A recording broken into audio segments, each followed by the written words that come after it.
70s and early 80s, it was a spiraling epidemic that claimed about 3 million members, of which a disproportionate number were Jewish. I'm talking about cults, and at the time there were about 3,000.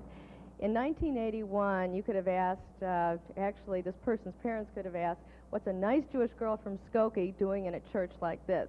I'm talking about Raizel Lehrman, who in July of 81 was actually baptized in a movement of the Church of Christ. And she was 21 years old at the time, a junior at Illinois State University, majoring in special education. Thankfully, today she's 30 years old, happily married, has embraced Orthodox Jewry, and is expecting her first child. She's one of the lucky ones, from a lot of help from her parents who helped her get out. And today she's going to share her personal voyage through pain and triumph. I'd like to welcome Raizel Lehrman to our show today on Focus. And we also have an audience that's hungry to ask a lot of questions. So, Raizel, excuse me. On July 26, 1981, I was in a room full of people. We were all singing a beautiful song, at least one that I liked at the time. And halfway through the song, I walked up to the front. I met Larry there, and Larry looked at me sincerely and said to me, "Are you sure?" And I said yes. When the song was over, he approached the audience and told them that in a few minutes I was going to be baptized.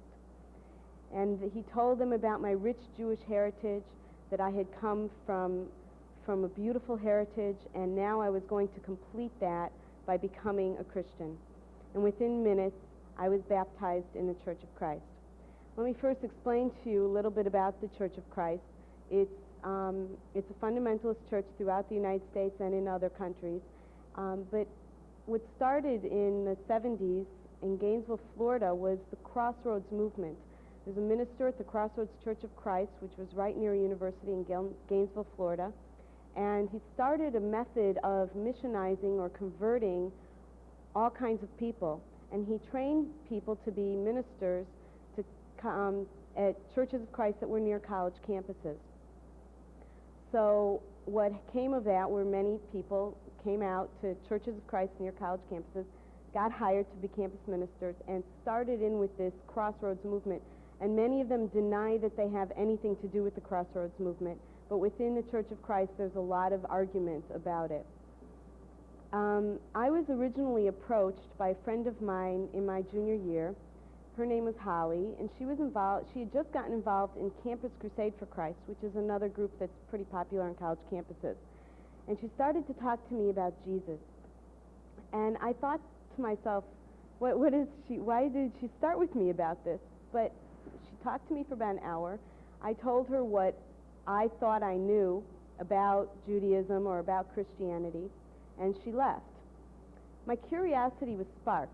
She didn't answer many questions, but I wanted to, at this point, I wanted to know, who is this Jesus guy? My Jewish background was very limited. I was brought up with a Reform background until I was 10. My brother had his bar mitzvah, and I decided that I didn't want to have a bas mitzvah, and so that was the end of my Jewish education. After that, anything that I did Jewishly was mostly on a social level. My parents asked me to be with Jewish kids and to go to Jewish things, so I went to a few youth group events, and I was usually turned off because there was nothing really of any depth going on there. It was a social event, and I really didn't even like the kids that were there so much. In our family, we lit Hanukkah candles, and we got together on the holidays to eat. And I used to always ask, what is there? Isn't there more to this than just eating? But unfortunately, nobody in my family really knew the answers at the time. So my curiosity about Christianity started to get larger and larger, because I thought to myself, there are all these millions of people who are Christians and just a few people that are Jews. How come most of the world is Christian? And so I mentioned this curiosity to a friend of mine. Her name is Karen. Karen was in the same major as I was in, and so I told her that I was just curious about Christianity, if she could just tell me a little about it. She was brought up in the Church of Christ. Karen waited a while. She really didn't answer any questions at the time, but half a semester later, in January, I was hired to be a resident assistant on a dorm floor, and it happened to be Karen's floor. So Karen took every opportunity to come and visit me, and every time she came over to my room, she turned the conversation over to Christianity, Jesus, the Bible, and every time she asked me to come to a Bible study that was being held at the dorm.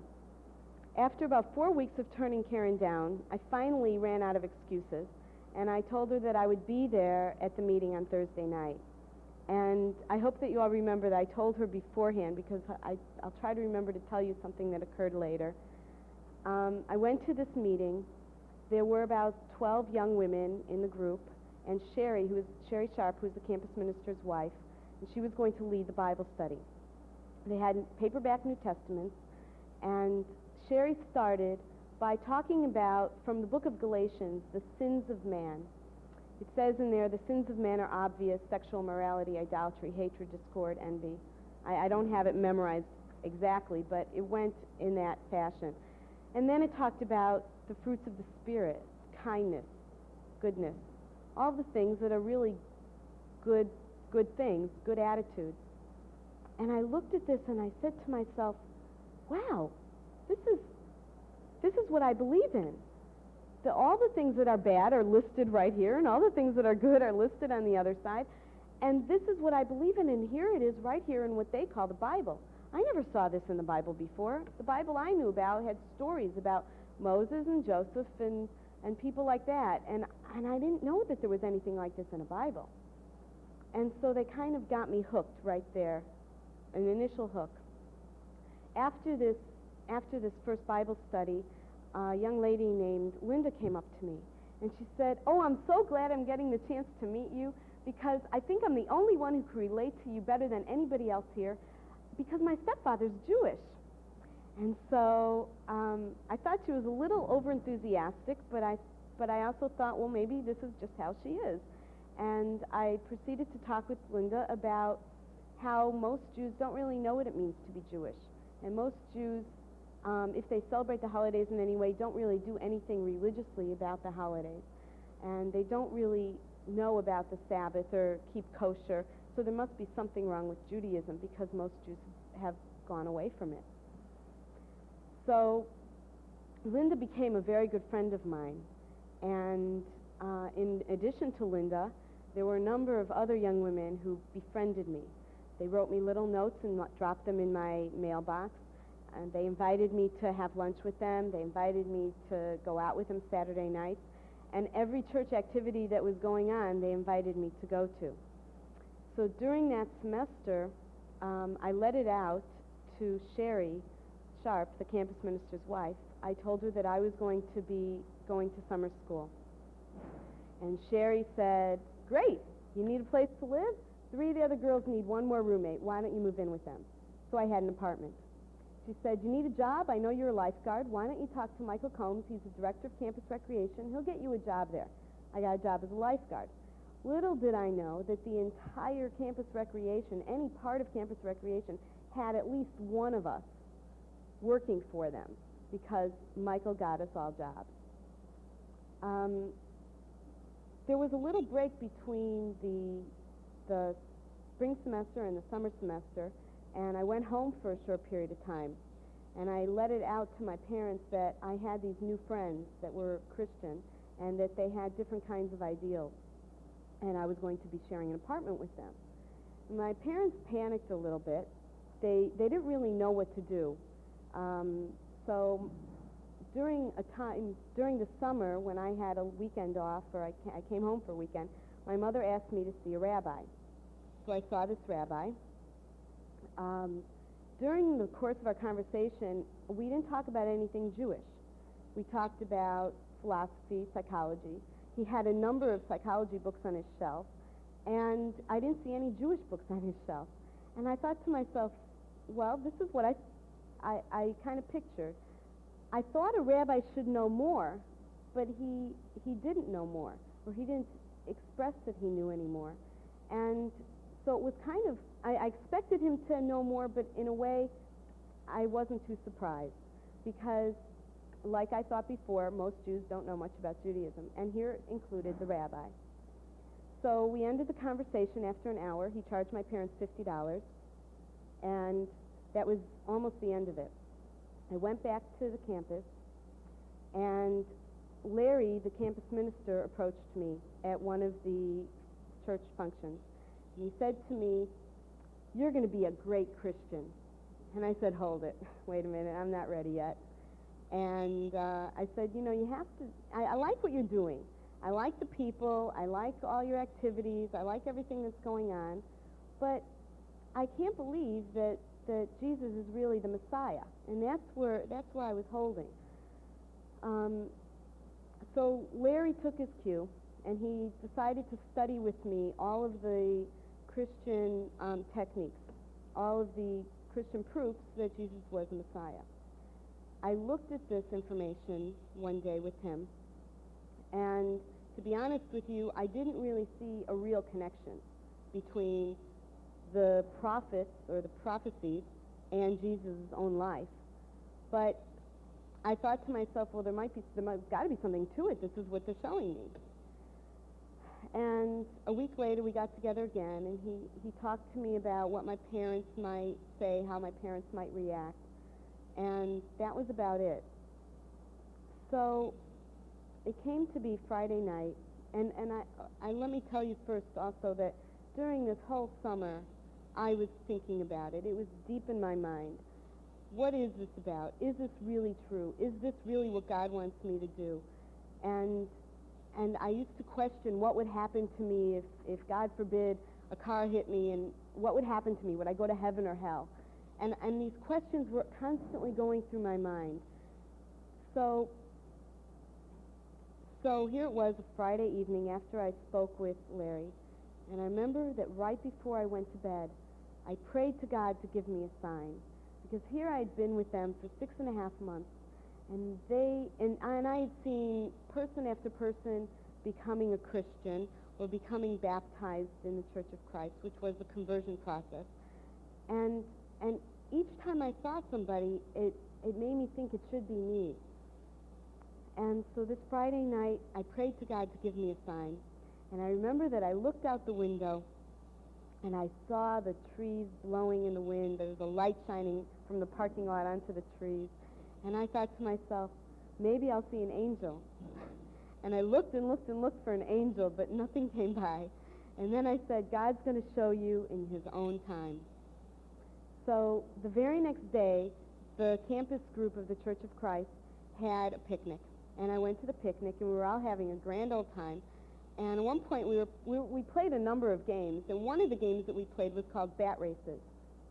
And Bat Races is a game where you have baseball bats, and each team has a bat, and the first person on the team runs to the other end, puts one end of the bat to the ground, the other end they put their forehead to the bat. You run around the bat 10 times, and then you try to run back. And if you can imagine how dizzy people were, everybody was having a good time laughing and talking about how it was when they used to get drunk, and now they're not drunk, and here they're stammering all over anyway. So I ran around the bat 10 times, and I did pretty well. I was able to run back to my line. So I stood next to my team, and I was cheering on my team. And Greg was the next person to run. And Greg is about 6'4", and I'm about 5 feet. And Greg ran around the bat 10 times, and as he was coming back, he was wavering back and forth, and he couldn't really figure out where he was running to, and he really couldn't stop himself because he had so much momentum that Greg ran right into me. I was knocked to the ground, and when I opened my eyes, I saw everybody around me, every single person that was at this picnic. And I thought to myself, wow, nobody in the world loves me like this group of people except for my own parents. And they love me because I'm their child. But these people don't have to love me. They love me, and they say that this love comes from Jesus. But I don't deserve this love because I don't believe in Jesus. This is what went through my mind. I started to cry, and everybody thought I was hurt pretty badly. I had a headache the rest of the day. So I left the picnic a little early, and that evening I went to work. at the pool. And that night I was the only person working because it was a swim meet. All they needed was somebody to open up the place and close up the place. So I opened up the place, I worked at the pool, watched the swim meet, and when it came time to close down, I couldn't get the door locked. I didn't realize that they had changed the lock from one side of the door to the other. Nobody informed me of this, and I sat there quite nervous. I called the university patrol to get them out there to lock the door for me, and it took them 45 minutes. The pool happens to be in a part of campus that's not used during the summer. The dorms that were right across the street are totally empty. And I started to think to myself, I'm here alone, somebody could see my bicycle and come in and kill me. A good lifeguard, I might be a good lifeguard, but anybody that's malicious could kill a good lifeguard. And I panicked about what would happen to me if somebody did this to me. So the police finally came by in 45 minutes, showed me that the lock had been changed, and if I had just been a little bit more alert, I probably could have figured it out myself. And I rode my bike to a party. Now, groups like the Church of Christ, any fundamentalist Christian group, and any cult really, is very much down on drinking. Drinking, drugs, sex, all of these things are out for people in the group. And I really hadn't gone to any parties during the summer because all of my friends were back home. This was the one party I was invited to, and I went to it. I walked in, and the room was filled with smoke. I hadn't been around smoke in ages. People were smoking cigarettes, pot. The girl who had the party knew that I didn't drink. I never did. And so she handed me a Diet Pepsi and left. I never saw her after that. And here I was at this party with people that I didn't know, and nobody greeted me. Nobody said hello. Nobody tried to talk to me. There wasn't even a guy to try to pick me up. Nobody seemed to care who I was. And I was there for a while because it started to pour, and I felt like I couldn't really ride my bike home in the pouring rain. I thought I'll wait till it lets up. So I waited till the rain let up about an hour and a half later, and I left. I went back to my apartment. My roommates were waiting up for me. Now, they had been pretty concerned. Earlier in the day, I had gotten hurt. I had a headache, and they thought that maybe I had a concussion. People were trying to call me all afternoon, and I wasn't answering the phone because I wasn't there, but they thought I'd fallen asleep. So my roommates were all very nervous about me, and I came in smelling like smoke, and I was a little embarrassed. They went to sleep, and I stayed up that night. And that night I thought about all the things that had been going through my mind for the past 6.5 months. I thought about Christianity. I thought about what they taught me. And I thought about what changes this would take in my life. And it really didn't mean a lot of changes because at this point I wasn't drinking, smoking, or actively involved with a guy. I didn't have any boyfriends at the time. But and part of that was probably because of who I was living with and who I was hanging around with during that summer and spring. So I thought about it more and more, and I looked over all the things that Larry was showing me, all of the prophecies, and I thought to myself that maybe this is the time to do it. I left a little note for my roommates to wake me up in the morning and take me to church. And I went with them the next morning. And there was a girl that was baptized. It wasn't me. But I thought it should be me. And my roommates, especially Linda, who greeted me at the first Bible study, they knew that something was going on. They knew that I was close to converting. And so Linda took me back to the apartment and spent a lot of time talking with me. And Linda prompted me to say that I believed that Jesus was the Messiah.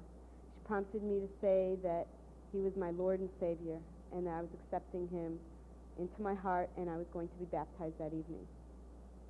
From that moment, I felt a peace. I felt calm. I felt like all of my questions had been answered. Everything was perfect and beautiful. And so I decided to call my parents and tell them that I was going to become a Christian. My mother wasn't home, but my father answered the phone. If you can imagine, my father was in his 50s.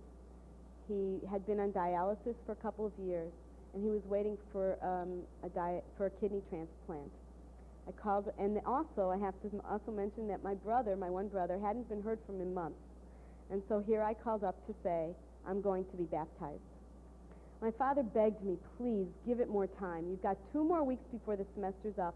Come home, you'll see a rabbi again, and just give it 2 more weeks. That's all I'm asking is 2 more weeks. And I said, no, Daddy, this is what I believe in. This is what I'm doing. I already saw your rabbi. He didn't know anything about Judaism. He didn't know anything about Christianity. And that's it. And my parents tell me that I sounded like a zombie. I thought that I sounded calm because I had the peace within me. A few hours later, I was baptized, as I described at the beginning. And from that moment on, I was considered the best Christian they had because I was their only Jew. I was their prize. They put me on a pedestal. I was the best one they got. And it took me the longest time. They were very proud of me, and they thought that I would never come out of it. So I went home for 2 weeks, and it was very, very tense. My parents tried not to talk about it, and then if they did talk about it, we would argue. But during that time, my parents asked me to see the same rabbi again. I saw the rabbi. This time, the rabbi, by the end of the conversation, yelled at me, told me I was a disgrace to the community and worse than Hitler. I walked out of that meeting. He took another $50 from my parents, by the way. I walked out of that meeting, and I said to myself, thank God I'm not Jewish. So I continued on. I went back to campus, and I was there only for 9 weeks because it was my senior year, and I majored in special education. So the rest of my senior year was involved with field work and student teaching. So during those 9-10 weeks, I was just one of their better people. I got people to come to Bible studies. I remember that there was one young lady that I talked into getting baptized, like I was the key person to talk her into it at her last point. And then I left the campus. So I wasn't as controlled by the group at that point. And groups like this don't keep you with them completely like the Moonies, where you have to live with them and you have to do everything with them and you can't live with anybody else and you can't leave the group. We were allowed to leave, but I found a Church of Christ where I was student teaching, and I was able to continue with all of the stuff I was doing before. During the spring semester, I was student teaching in Evanston, and I was living with my grandmother. And during this time, my parents decided that they had to fix the kids. They found my brother, he was home, and we were going to go to family therapy. So in family therapy, during this time, we really didn't talk about me very much, but my mother was doing a lot of legwork. And she was contacting rabbi after rabbi after rabbi. She got a hold of one rabbi who asked her if she belonged to a temple, and she said no. This rabbi said, well, I believe it's better to be a good Christian than a bad Jew. So my mother knew that this was not the rabbi that was going to help me. Another rabbi said that he would come and show me movies about cults and what they do to people. And my mother knew that this also wouldn't work with me. And then she got in touch with a rabbi named Yehuda Fine, who lives in New York. She was directed to him by the JCRC, which is the Jewish Community Relations Council, Task Force on Cults and Missionaries. So Rabbi Fine agreed to talk with me, to meet with me. My parents said that they didn't have a lot of money, and he said, that's okay, you don't have to pay me anything. And my mother had agreed with him that she would try to talk me into coming out there for 1 week. So my mother brought it up at one of these family therapy sessions. And she said that she found this rabbi she'd like me to talk to, and he's in New York. And if I go to New York, I can also go visit my pen pal who's in New Jersey. So I looked at her and I said, no way. I don't care about the New Jersey thing. I'm not going to see your rabbi because he's a deprogrammer. I don't believe in it. He's going to try to get me out of my beliefs. And I don't trust you. And why didn't I trust my mother? Because Jesus was in me, but the Satan was in my mother. And Satan was using my mother to get me away from Jesus. That's what I rationalized. And I said this right out in this family therapy session. But then I thought to myself, this isn't very nice. This isn't the way Jesus would have acted. He would have been nicer to his mother. In actuality, I think he yelled at his mother at one point that we read in the Bible, but he would have been nicer, I thought. So I thought to myself, maybe I can have a better attitude. And I asked God in prayer, silent prayer, I asked God to give me a better attitude. And then I had an idea. I said, Mom, if I go to see your rabbi, will you go see my minister for a weekend? And she said yes. And I didn't expect this answer. But when she said yes, I said, I'll think about it. Because at this point I thought, I could get my mother to go see my minister, and then my mother will be converted. And then we'll convert my father, and then we'll convert my brother, my grandparents, and the entire family. I got it all worked out. So I proceeded to plan to go to New York to see the rabbi. And I talked to him on the phone. I talked to him about what we would do. He told me all I had to do was agree to meet with certain people and talk to these people and agree to spend a Shabbat, one Shabbat at his house. And that's all I needed to do. Other than that, I was a free person. I could come and go as I pleased. I could do whatever I wanted. I could even go to church on Sunday. So I told my minister that I was going, and he told me, he quoted Bible passages about why I shouldn't go, and I was just as good at quoting, so I quoted Bible passages telling him why I should go, and I prepared myself to go. I studied all the things that I had studied before with Larry, and I took all of this information with me on the plane to New York. 4 days after I graduated, I landed in New York, and Rabbi Yehuda Fine met me at the airport with his 3-year-old daughter. And the moment I saw him, I thought to myself, this guy knows more than I do. And I felt like tucking my little papers, my books behind me. I went to their house, and they had 2 bedrooms. I got 1 bedroom, the entire family stayed in the other bedroom.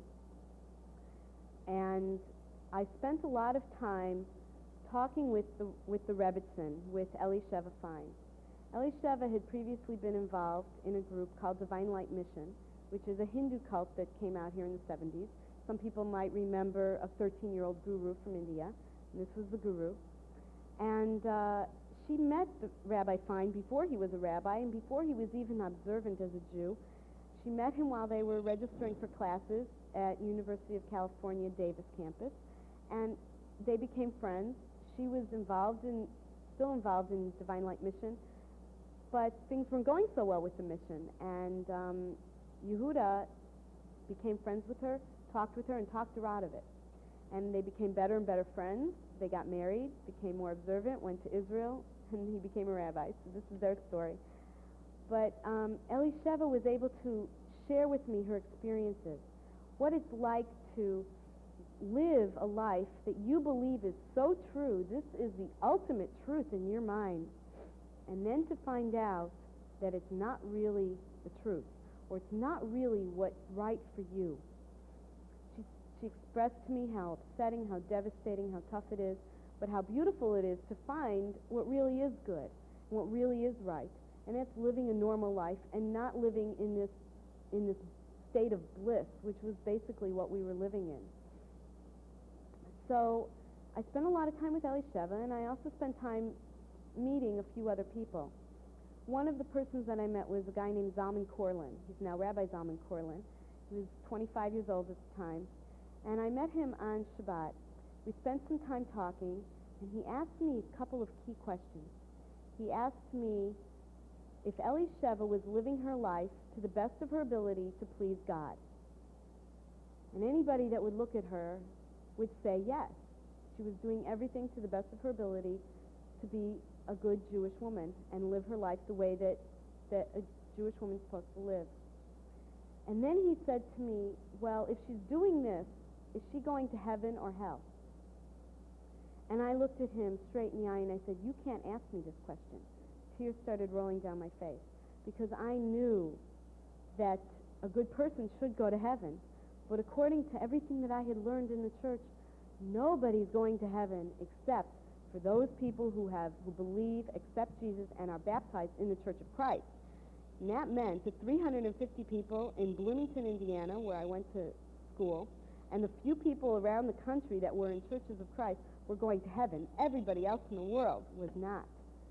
And that was a pretty sad story about a loving, forgiving God. So this kind of triggered something inside of me. That evening, I also met another young man who had previously been involved in Campus Crusade for Christ, which was the group that originally approached me.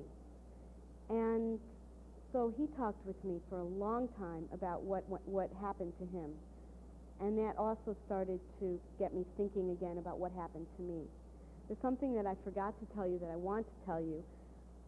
It might not sound like it was such a horrible thing, that it was really a cult or anything like that, but there were a lot of subtleties here that I might not have pointed out. And one of the subtleties, it wasn't so subtle, but it was behind the scenes. I told Karen back in January or February that I was going to come to the meeting on Thursday, and they had a meeting. I found this out because in the fall semester, I was at one of these meetings.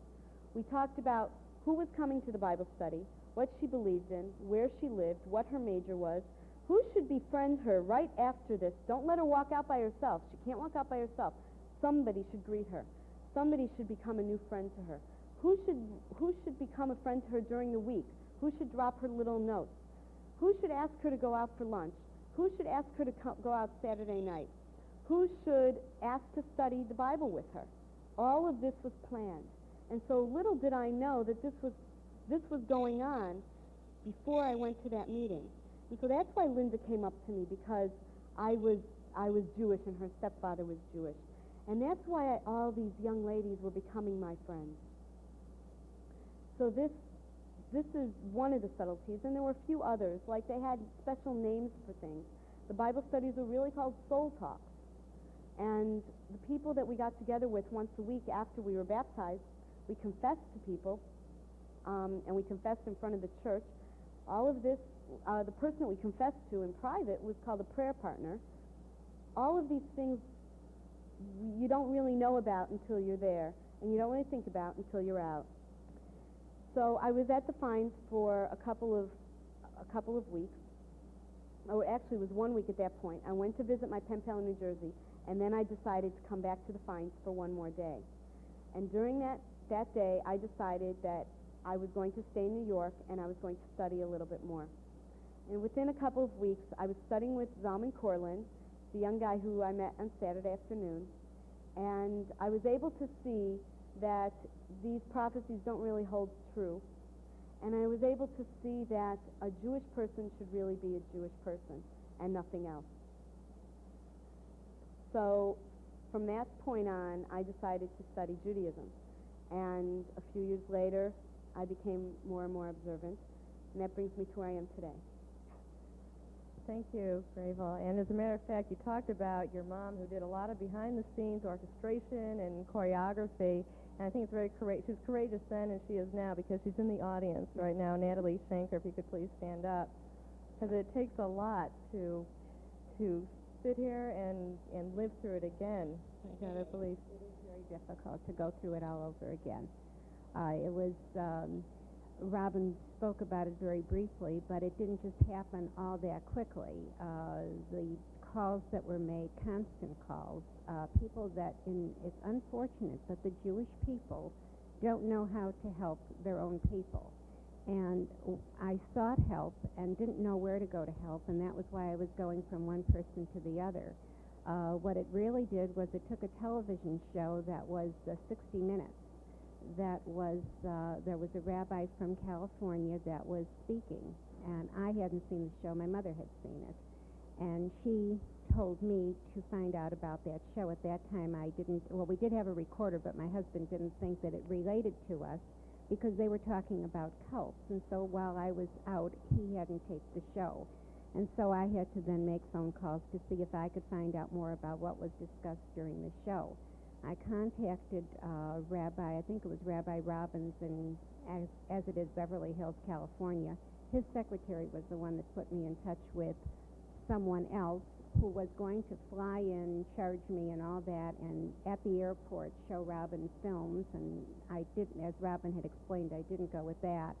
And then I finally called the rabbi back, and the second time reached him, and I said, I need help, and I just don't know where to go. There just doesn't seem to be anyone here in Chicago. And I did contact other rabbis in Chicago who were very... Excuse me, this took a lot of work, a lot of dialing of the phone. Raizel here calling you when your husband's on dialysis. At any point did you say, that's it, this woman, she's not even worth it anymore. This daughter's driving us crazy. I'm not going to call another rabbi. No, I never gave up because you just don't give up on your children if you love them. And I love her, and I didn't give up. And I reached this rabbi that said to me, you shouldn't have to go that far. He told me about this rabbi who answered me very poorly in the Chicago area. And that was when I did contact the rabbi in New York. But I will also say that it was during many, many therapy sessions where we really had to be very careful what we would say because we could trigger resentment in Robin, where she'd say, I'm not going anymore, I don't want any part of this, to my finally agreeing to go along with her beliefs that if she would go, I would go to her minister and I would be converted. Oh, you must have done something right. We'll be back with you later in this show. I believe we have another question here. Would you please stand? Sure. I would like to know, as a parent, what kind of signs should I be looking for? Should we all be observant of on our children to see if they're joining a cult or have the tendency to join one? Okay, the main things, I'm not a cult expert, but I would say when your child makes a lot of new friends, your child talks about God a lot more, they might say that they're going to church, your child might not say, I don't know. I kind of came out and said that these were Christian friends. Behaviors start changing like that. And they might be vague about what's going on. They might try to cover it up. So it's hard to always tell. Maybe my mother would even be able to say better how she was able to tell something was wrong, but she really didn't know until the day I called up and to say I was baptized. That's what you had said, Jess, that she really didn't know anything until you called, and I was wondering, what we could do. Except she did say, if you could stay here, she did say you sounded like a zombie every time you called. And as a matter of fact, you had said at the pool, if only I had been more alert, I would have figured the locks out. Right. Were you not as alert? Were they, confusing you a bit, keeping you up late at night? No, they weren't doing those kinds of things, but I think I might have been less alert just because I was panicking about my life. I was worried about what would happen to me if I died. So that's why I wasn't so alert about the locks. Just thank you very much. Just wondering, you're in high school right now, correct? Both of you are. And how do you think you'd respond if someone said, I got this Bible group to go, why don't you just come to a meeting? How do you think you'd respond? Could you please stand? Well, I think that because I go to a Jewish day school, our classes, I had one class that taught us how to combat the cults, I guess. So I think my background is strong enough that I would be able to say no and go away from it, I think. And now you've embraced Orthodox Jewry, expecting a child, and we have your mother here, and you had said that she raised you, or both your parents raised you in Judaism, then you started to step back. How do you think you're going to raise your child differently? My child's environment is going to be Jewish all around. We keep the Sabbath, we keep kosher inside and outside the home. The child will go to a Jewish day school that's one of the best ones around in South Bend, Indiana, believe it or not. And the whole environment I haven't seen a child that's brought up in this environment go away from Judaism.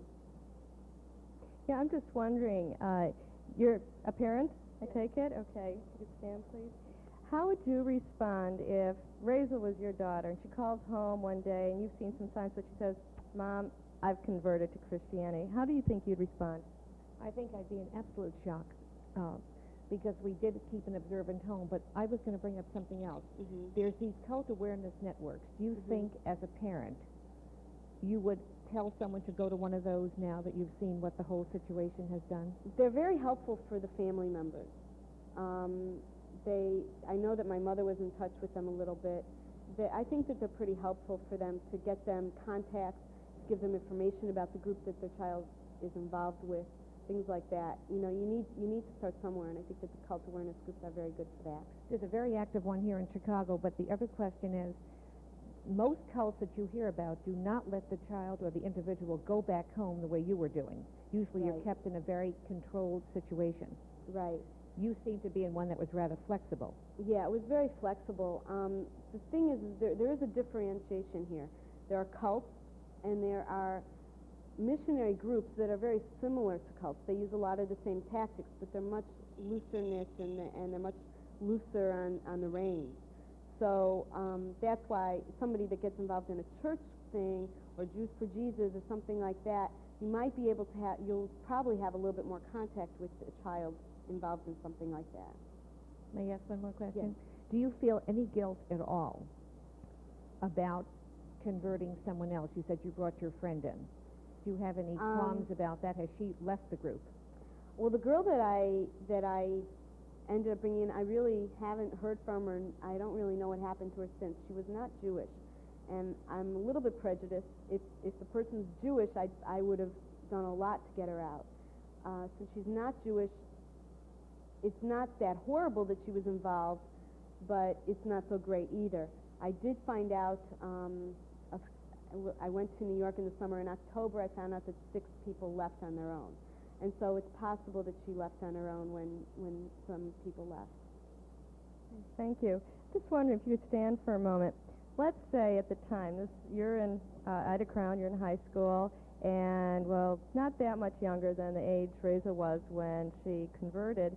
Let's say you were dating Raizel at the time. Put yourself a few years up, you're at Illinois State University, and Raizel's your girlfriend. She says, you know, I think I'm thinking of converting to Christianity, and I'm going to be going to some Bible meetings. You're her boyfriend. What do you think you'd say to her? Well, obviously, when you're in a situation like that, it's really tough. When someone you care about, confronts you with something like that, you really don't know what to do. Since I am Jewish, I tried convincing her, telling her what she was getting into, but I think if she was really confirmed to it, that there's really not that much I could have done. I think it deals more with her and, I don't know, with those that are more closely around her. I mean, with her own personal beliefs. Just wondering, let's say, what's your name? Mark. Mark. Let's say Mark was one of your friends before the conversion process. Some of these other people were your friends. At the time, what happened with your relationships with friends pre-conversion, and then what happened after? Well, I had a mixture of friends, Jewish and not Jewish. They really didn't know how to handle it. Even the non-Jewish kids knew that something was wrong with this group. I don't think they tried to talk me out of it. I remember, they tell me that I was obnoxious. I would bring the Bible everywhere with me, and I was always talking about it. But they really didn't know what to do. They were very upset. My closest girlfriend, who wasn't Jewish, was upset that our relationship just was never going to be the same. And unfortunately, the friends that I had that were Jewish were not so involved in my life at that time. And even if they were, they weren't as grounded in their Judaism as the students we have here in the audience. Now, Mark here goes to a Jewish day school, and